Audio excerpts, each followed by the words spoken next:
Biz ailəyə belə yanaşarıqsa ki, ailə bizim üçün Allaha yaxınlaşma vasitəsidir, o zaman bizim ailə daxili əxlaqımız da ilahi əxlaqa çevrilər. Belə olarsa, ailə daxilində bir çox rahat çətinliklər həll olar, rahat həll olunar və insan ləzzətlə yaşayar, şad yaşayar. Biz elə bilirik ki, ləzzət ancaq axirətə aiddir, yox, ləzzət keçən dəfələrdə çox demişəm, dünyadan başlanmalıdır. İstəyirsiniz biləsiniz ki, cənnət əhli kimdir? Baxın, kim daha çox gülərüz və şaddır? Cənnət əhlinin əlamətini deyim. Amma qəflətdən doğan şadlıq yox.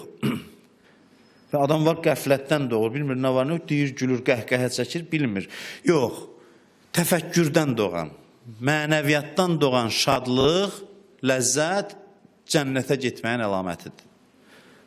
Cənnətə gedənlər qazanır, həm dünyada şad yaşayırlar, həm orada.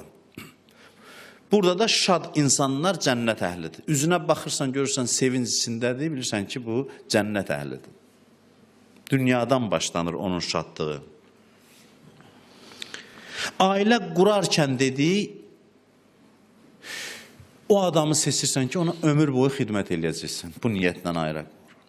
Layiq olacaq sənin ona xidmət eləmək və lap yaxşı. Layiq olmayacaq, sən yenə itirməyəcəksən, sənin əvəzin artacaq, əzrün artacaq. Bilirsiniz, belə bir qayda da var ki, biz bir insana yaxşılıq eləyiriksə, dəyərləndirmirsə əvəzimiz çoxalır, əzrimiz çoxalır, savabımız çoxalır, mükafatımız çoxalır. Qiyamətdə o yaxşılıqlarımız ki, əvəzini görmədik, nankörlük gördük, onların mükafatını ayrıca verəcəklər. Onda deyəcək ki, kaş bizim heç bir yaxşılığımızı dəyərləndirməzdi insanlar. Kaş heç bir yaxşılığımıza dəyər verməzdilər. Ailə də belədir. Ya layiqdir bizim onun xidmət eləməyimizə ona, ya layiq deyil, yenə də biz heç nə itirmirik. Biz ailəyə xidmət göstərmək üçün ailə qururuq. Kişi də belə, qadın da belə.